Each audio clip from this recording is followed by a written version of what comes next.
నమస్తే బ్రదర్, ఎలా ఉన్నారు? వీడియో చేయక చాలా రోజులు అవుతుంది. దానికి కారణం ఏంటంటే మనం ఒక చిన్న వెబ్ సిరీస్కి అయితే ప్లాన్ చేస్తున్నాం. దానికి సంబంధించిన బౌండ్ స్క్రిప్ట్ మొత్తం ప్రిపేర్ చేస్తున్నాను. అందుకే ఈ మధ్య వీడియో చేయట్లేదు. అయితే ఈ వెబ్ సిరీస్కి సంబంధించి ప్రతి చిన్న అప్డేట్ కూడా నేను ఇన్స్టా పేజ్లో పోస్ట్ చేస్తూ ఉంటాను. మీకు ఏమైనా ఇంట్రెస్ట్ ఉంటే ఒకసారి ట్రై చేయండి. మన ఛానల్ నేమ్ ఏదైతే ఉందో తీటగాడు, సేమ్ ఇన్స్టా పేజ్లో కూడా సేమ్ తీటగాడు అనే ఉంటుంది. ఒకసారి చూడండి. అలాగే మన వెబ్ సిరీస్కి ఎడిటర్స్, అలాగే డిఓపి అదే కెమెరామెన్, అలాగే రైటర్స్, యాక్టర్స్ కొంచెం అవసరం ఉంది.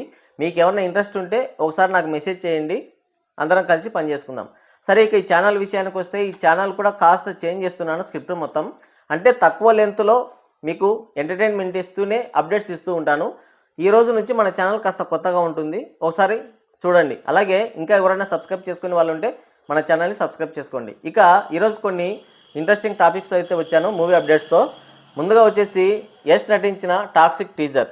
ఈ టీజర్ చూసిన తర్వాత నాకేం అంతగా అనిపించలేదు. వేసుకోవడం ఎలివేషన్ తప్ప ఇంకేం లేదనిపించింది. ఇది మరొక కబ్జా అలాగే మార్టిన్ అవుతుందేమో అనిపిస్తుంది. ఈ రెండు సినిమాలు కూడా కేజీఎఫ్ సినిమాని చూసి చేతులు కాల్చుకున్న సినిమాలే మార్టిన్ అండ్ కబ్జా. ఇది కూడా అదే కేటగిరీలోకి వెళ్తుందేమో అనిపిస్తుంది. ముందుగా ఒక టీజర్ రిలీజ్ చేశారు. దాంట్లో కార్లో ఇంటిమేట్ అయ్యే సీన్ని బాంబ్కి లింక్ పెట్టారు. చాలా కొత్తగా ఉంటుంది అనుకున్నారు, కానీ చెత్తగా అనిపించింది. మరి టూ మచ్ అనిపించింది. అసలు ఆ మాత్రం దానికి మనం థియేటర్కి ఎందుకు వెళ్ళాలి? క్రోమ్ ఓపెన్ చేస్తే ఇలాంటి సీన్లు కోట్లలో కనిపిస్తాయి. ఇక జపాన్ అండ్ కొరియన్ సీన్స్ అయితే నెక్స్ట్ లెవెల్లో ఉంటాయి. ఈ సినిమాని తీస్తుంది ఒక లేడీ డైరెక్టర్. ఆమె అనుభవాలన్నింటినీ కూడా దీనిలో రంగరించినట్టుగా కనిపిస్తుంది. ముందుగా వచ్చిన టీజర్ కానీ ఇప్పుడు వచ్చిన టీజర్ కానీ ఆడియన్స్ని అసలు మెప్పించలేకపోయింది. కేజీఎఫ్ లాంటి ఇండస్ట్రీ హిట్ తర్వాత యష్ నుంచి వస్తున్న సినిమా అయినా సరే ఈ సినిమా పైన హైప్ లేదు. ఇటు సౌత్ ఇండియన్ ఆడియన్స్కి దూరంగా, అంటే మన నెటివిటీకి చాలా దూరంగా ఉంది అన్నమాట సినిమా మొత్తం. ఈ సౌత్ ఇండియన్ మూవీని హాలీవుడ్ రేంజ్లో తీయాలనుకున్నారు. ఈ టీజర్స్ అవి చూస్తుంటే ఈ సినిమా అటు ఇటు ఎటు కాకుండా పోతుందేమో అనిపిస్తుంది. టీజర్కి అయితే పెద్ద రెస్పాన్స్ రాలేదు. కేజీఎఫ్ అండ్ మార్కో ఛాయలు అయితే స్పష్టంగా కనిపించాయి. అండ్ ఈ టీజర్కి కూడా యాడ్స్ వేశారని స్పష్టంగా అర్థమవుతుంది. ఎందుకంటే వచ్చిన వ్యూస్కి ఆ లైక్స్కి అసలు సంబంధమే లేకుండా పోయింది. ఇంకో విచిత్రం ఏంటంటే ఈ సినిమాకి ఒరిజినల్ వెర్షన్ అయిన కన్నడలో 7 మిలియన్ వ్యూస్ మాత్రమే వచ్చాయి. కానీ తెలుగులో చూసుకుంటే 11 మిలియన్ వ్యూస్ వచ్చాయి. హిందీలో చూసుకుంటే 22 మిలియన్ వ్యూస్ అయితే వచ్చాయి. మరి ఏమవుతుందో చూడాలి. అయితే ఈ సినిమా రైట్స్ని 2 తెలుగు రాష్ట్రాల్లో దిల్ రాజు గారు 120 కోట్లకి తీసుకున్నాడంట. అది అబద్ధమైతే బాగుంటుంది. ఒకవేళ నిజమైతే ఈ సినిమాతో పాటు ఆయన కూడా షెడ్డుకి వెళ్ళిపోతాడు. 120 కోట్ల షేర్ కలెక్షన్స్ రావాలంటే 220 నుంచి 240 కోట్ల గ్రాస్ కలెక్షన్స్ రావాలి. అది అవ్వదమ్మా. సో నెక్స్ట్ వన్ వచ్చేసి మనశంకర వరప్రసాద్ ఓటీటీ రెస్పాన్స్. ఇదొక ఫ్రాడ్ హిట్. రివ్యూలు చెప్పకుండా కోర్టు నుంచి పర్మిషన్లు తెచ్చుకొని సొంత పిఆర్ టీంలతో సొంత డబ్బా రివ్యూలు చెప్పుకొని ఫేక్ పోస్టర్లతో సంక్రాంతి సీజన్లో గట్టెక్కిన ఒక సినిమా ఇది. సంక్రాంతి కాకుండా ఇతర ఏ సీజన్లో రిలీజ్ అయినా సరే దీనికి కనీసం 50 కోట్ల కలెక్షన్స్ కూడా వచ్చిండేవి కాదు. Chiranjeevi stardom, Anil Ravipudi cringe mark కామెడీకి అంత సీన్ లేదని తెలిసే, ఇక సినిమా హిట్ అవ్వడం అసాధ్యం అని తెలిసే ఈ సినిమాని తెలివిగా సంక్రాంతి సీజన్లో రిలీజ్ చేశారు.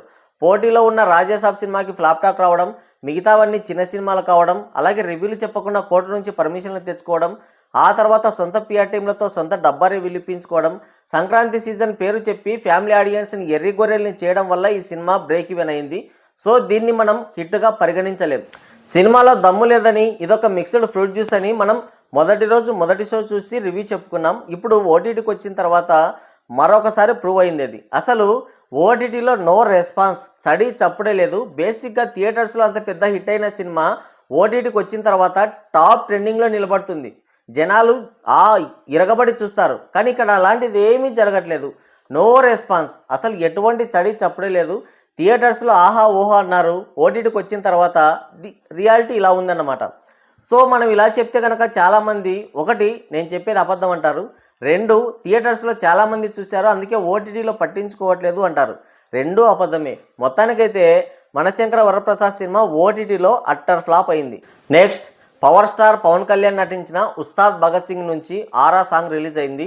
ఆరో సాంగ్ కాదు. ఇక సాంగ్ నాకు ఎలా అనిపించిందంటే బొక్కలా ఉంది. హార్డ్ కోర్ ఫ్యాన్స్ కూడా హట్ అయ్యారు, ఫుల్ డిసప్పాయింట్ అయ్యారు. అసలు సాంగ్కి సినిమాకి సంబంధం లేకుండా ఈ సాంగ్ని పెట్టారు. అంటే మనకు ముందే తెలుసు ఇదొక తమిళ్ విజయ్ నటించిన పోలీసుడు సినిమాకి రీమేక్ అని మనందరికీ తెలుసు. అయితే రీమేక్ సినిమా తీస్తూ కూడా హరీష్ శంకర్ ఇచ్చే బిల్డప్ అంతా ఇంత కాదు.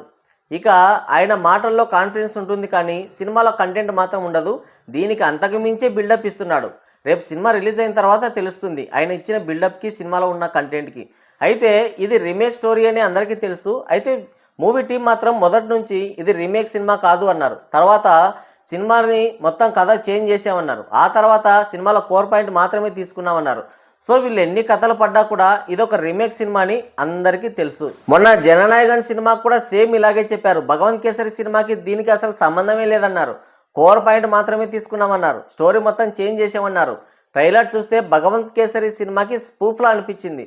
అసలు సినిమా మొత్తాన్ని స్టోరీయే కాకుండా లొకేషన్స్ చివరికి నేమ్స్ కూడా కాపీ చేశారు.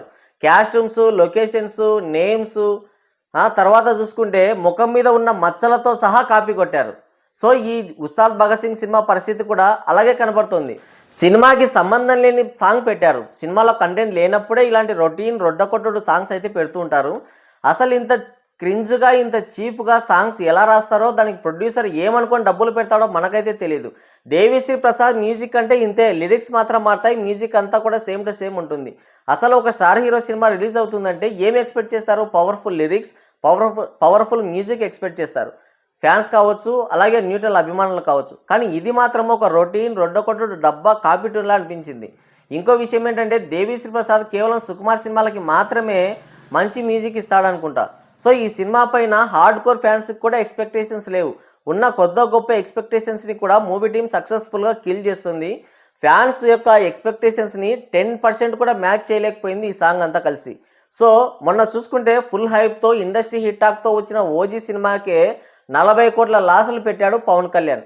ఇక ఈ సినిమా పరిస్థితి తలుచుకుంటుంటేనే నవ్వొస్తుంది నాకు. సో తర్వాత junior NTR dragon deal. Junior NTR హీరోగా ప్రశాంత్ నీల్ డైరెక్షన్లో చేస్తున్న మూవీ డ్రాగన్ అనేది fan made title, official title అయితే కాదు. బ్యాక్ టు బ్యాక్ హిట్లతో మంచి జోరు మీద దూసుకుపోతున్న ఎన్టీఆర్కి వార్ 2 సినిమా బొర్ల పడేసింది. ఎంతలా అంటే కనీసం ఓపెనింగ్ కలెక్షన్స్ కూడా రాలేదు. ఇక లాంగ్ రన్ కలెక్షన్స్ గురించి మనం చెప్పుకొని దండగా. అంటే అసలు ఆ క్యారెక్టర్ ఆయన ఎందుకు చేశాడో, ఏ ఉద్దేశంతో ఆ సినిమాకి ఓకే చెప్పాడో మరి ఆయనకే తెలియాలి. అంటే గతంలో చూసుకుంటే జూనియర్ ఎన్టీఆర్ ఇలాంటి క్రింజీ క్యారెక్టర్లు చాలానే చేశాడు. నరసింహుడు, కంత్రి, శక్తి ఇలాంటివన్నీ కూడా ఈ జనర్ కిందికే వస్తాయి. కానీ ఈ వార్ 2 సినిమా ఏదైతే ఉందో అది నెక్స్ట్ లెవెల్ క్రింజ్ అన్నమాట. వీలైతే దాన్ని ఎప్పుడొకసారి నర్సైల్ చేసుకుందాం మనం. సరే మొత్తానికైతే బ్యాక్ టు బ్యాక్ హిట్లతో దూసుకుపోతున్న ఎన్టీఆర్కి వార్ 2 సినిమా అయితే గట్టి బ్రేకులు వేసింది. ఇక వార్ 2 సినిమాతో మంచి దెబ్బ పడింది ఎన్టీఆర్కి అనుకున్నారంతా. కానీ డ్రాగన్ సినిమా పైన ఉన్న హైప్ చూస్తే అసలు ఆడియన్స్ వార్ 2 సినిమాని లెక్కలేకి తీసుకోలేదేమో అనిపిస్తుంది. ఈ సినిమా టైటిల్ ఏంటో తెలియదు, ఫస్ట్ లుక్ బయటికి రాలేదు, ఎలాంటి అప్డేట్సే లేవు. అయినా సరే బిజినెస్లో రికార్డ్స్ క్రియేట్ చేస్తూ ఎన్టీఆర్ మా స్టామినా ఏంటో చూపిస్తుంది ఈ సినిమా.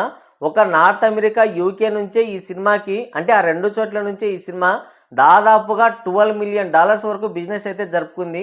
మొన్న రిలీజ్ అయిన, అంటే మొన్న పెద్ద సినిమా నుంచి చికిరి సాంగ్ రిలీజ్ అయింది. తర్వాత సినిమా ఫస్ట్ లుక్ అవన్నీ రిలీజ్ చేసిన తర్వాత కూడా ఆ సినిమాకి కేవలం $7 మిలియన్ బిజినెస్ జరిగితేనే ఆహా ఓహో అని నోరెళ్ళబెట్టారంతా. కానీ ఈ సినిమాకి ఫస్ట్ లుక్ రాలేదు, సినిమా టైటిల్ తెలీదు, అసలు సినిమాలో ఉన్న కంటెంటే బయటికి రాలేదు, అసలు ఏది తెలీదు. అయినా సరే ఈ సినిమాకి $12 మిలియన్ వరకు బిజినెస్ జరిగిందంటే ఇది ప్యూర్ ఎన్టీఆర్ స్టామినా అనే చెప్పాలి. చాలామంది ఏమనుకుంటారంటే ప్రశాంత్ నీల్ వల్లనే ఈ సినిమాకి అంత హైప్ వచ్చింది అనుకుంటారు. అసలు ఓవర్సీస్లో ప్రశాంత్ నీల్కి అంత సీన్ లేదు. ఆయన లైఫ్లో తీసిన పెద్ద హిట్ అయిన కేజీఎఫ్ సినిమాకి 1200 కోట్లకి పైగా గ్రాస్ కలెక్షన్స్ రాబట్టినా కూడా వరల్డ్ వైడ్గా ఓవర్సీస్ అంతా కలిపి కేజీఎఫ్ సినిమాకి వచ్చిన కలెక్షన్స్ 200 కోట్ల గ్రాస్ మార్క్ లోపలే ఉంది. సో మొత్తానికైతే ఆయన తీసేవన్నీ కూడా మా సినిమాలు కాబట్టి ఓవర్సీస్లో ఆ సినిమాలకి పెద్దగా ఆదరణ ఉండదు. అందుకనే కేజీఎఫ్ లాంటి ఇండస్ట్రీ హిట్ సినిమా ఇచ్చినా కూడా ప్రశాంత్ నీల్ మార్కెట్ మాత్రం 100 కోట్ల లోపలనే ఉంటుంది, అంటే 100 కోట్ల గ్రాస్ మార్క్ లోపలనే ఉంటుంది. కానీ ఈ సినిమాకి ఫస్ట్ లుక్ రాలేదు, టీజర్ రాలేదు, ట్రైలర్ రాలేదు, అసలు టైటిల్ ఏంటో తెలీదు. అయినా సరే $12 మిలియన్ బ్రేక్ ఈవెన్ టార్గెట్ ఈ సినిమాకి జరిగిందంటే, బిజినెస్ జరిగిందంటే ఇది మాత్రం ప్యూర్ ఎన్టీఆర్ మాస్ క్రేజ్ అనే చెప్పాలి. మరి ఏమవుతుందో చూడాలి. అంటే ఇది $12 మిలియన్ బ్రేక్ ఈవెన్ అంటే చిన్న కథ కాదు. ఎన్టీఆర్ ఖచ్చితంగా ఈసారి ఓవర్సీస్ని గట్టిగానే తట్టాలి. మరి ఈ మూవీ అప్డేట్స్ గురించి, అంటే ఎన్టీఆర్ సినిమాకి జరిగిన బిజినెస్ గురించి, అలాగే ఉస్తాద్ భగత్ సింగ్ ఆరా సినిమా సాంగ్ గురించి, తర్వాత టాక్సిక్ టీజర్ గురించి, అలాగే మనశంకర వరప్రసాద్ ఓటీటీ రెస్పాన్స్ గురించి మీ అభిప్రాయం ఏంటి? కింద కామెంట్ చేయండి.